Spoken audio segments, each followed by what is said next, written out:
colleagues. So here's the real question, Rupert. Did you drink ayahuasca with Terence McKenna? No, I didn't actually. I've done other things with Terence McKenna, but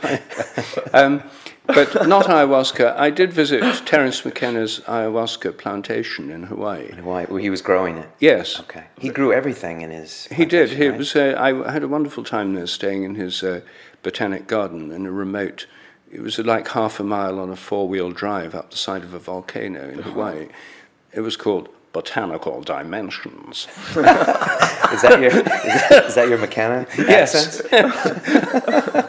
That's great. but here's the real question. I want to hear more about Terence. Okay, after you. All right, can you tell us more about Terence and what it was like meeting him and how long you spent with him? Oh, I knew him very well.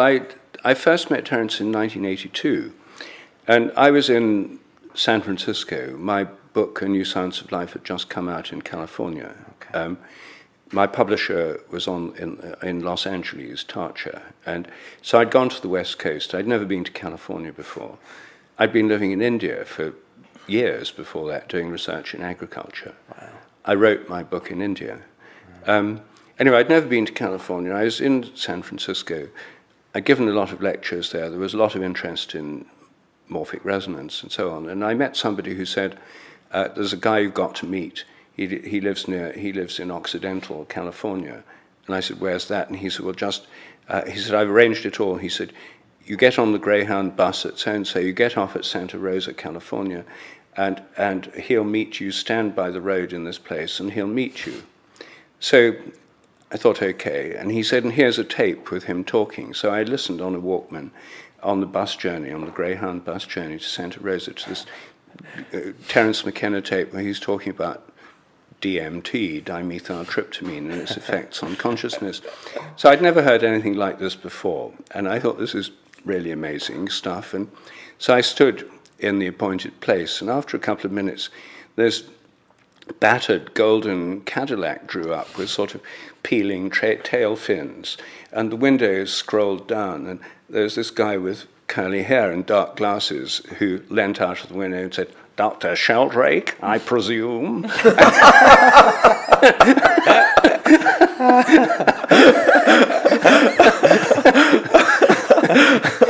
So he took me to his A-frame in Occidental. You had to go up a sort of path, and you had to pass a hut. I wondered what was in the hut. He showed me later it was full of mushrooms. He had to go and vaporize them every few hours, humidify the atmosphere. Right. Anyway, Ralph Abraham, his friend, was staying there, and Ralph's a chaos mathematician at the University of California at Santa Cruz. He's still there. And these two guys were just talking. They met, to talk to each other. And I just sort of parachuted into this discussion. Ralph was there anyway. And we started talking, and 48 hours later, we were still talking. We had a little bit of sleep and ate a little bit. But, I mean, this was the most interesting conversation I'd ever had. And being a fly on the wall on that. And that was just such fun. So then after that, every year, Terence, Ralph, and I met together and spent several days just talking all through the 80s. And then I think it must have been around, Terence was staying at the Esalen Institute, and Ralph and I met him there, and we were hanging out there. And the woman in charge of programs there, Nancy Lunny, dropped in, and she heard some of this conversation. She said, this stuff's incredible.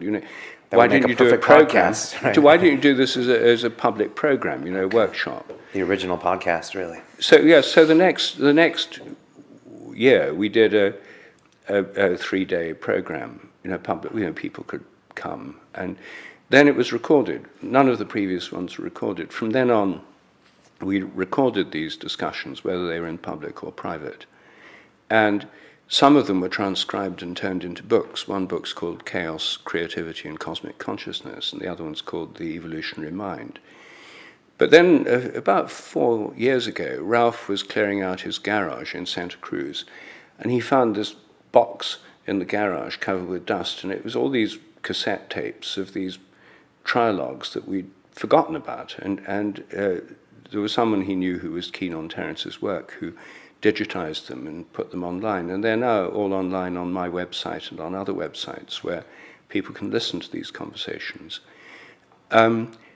But the first 10 years were totally unrecorded, and then the next 10 years, most of them were recorded, and those are now in the public domain on the internet. So 85 to 95 wasn't recorded? No. And then no, from 82 to about 90 or 91 wasn't recorded. Okay. So maybe 9 or 10 years was totally unrecorded, but these were some of the highlights of my year. I mean, these three-way conversations. And we thought that three-way conversations are much better than just two-way or four-way. We thought three-way is a really good way to go. So, I mean, one of the things I like about your show here is you've got this trialogue format, which I find a really good one. If you have a dialogue, you can sometimes get stuck, and if you have three people, it can sort of move on in a way that's much more interesting. And you and Terence and Ralph each had different specialties, right? Ralph was the chaos guy. Ralph is chaos mathematics. Right.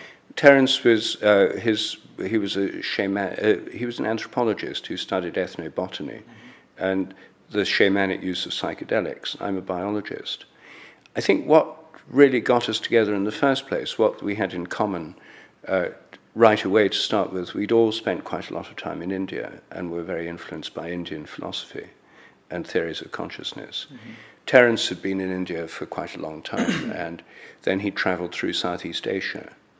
I'd lived in Southeast Asia. I was at the University of Malaya at one time, and then I spent 7 years in India doing research on plants. Wow.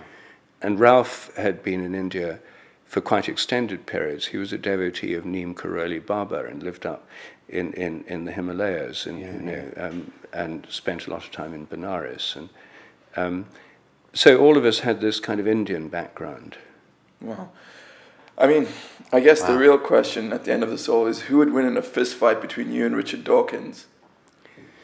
Well, I don't think that. Just kidding, you know. Just a little background. So some people say your more recent book is a direct rebuttal to Richard Dawkins' book, The God Delusion. I was wondering if you could talk about that and then answer the next question. You know. Well, Dawkins is a credulous materialist. He just takes the entire materialist worldview for granted.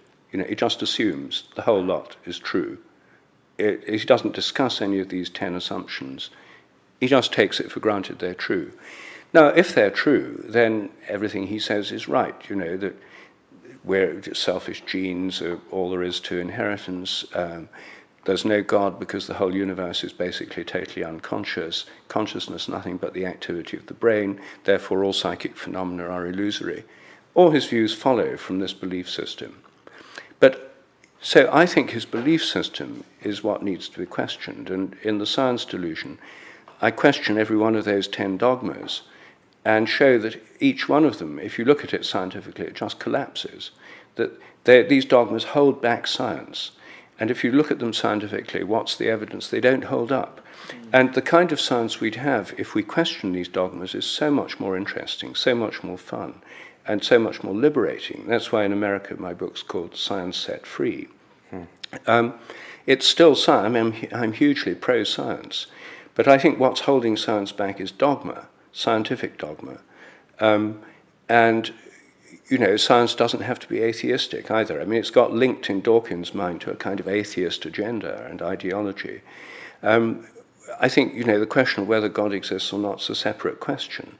And I think we should leave it out of a scientific discussion, be neutral. Okay. I think we should have Mr. Richard Dawkins on London Real. Wherever you are out there, Mr. Dawkins, we should have you on and have a debate between the two of you. We'll have it live and moderated by Nick and I. Well, I'm up for it.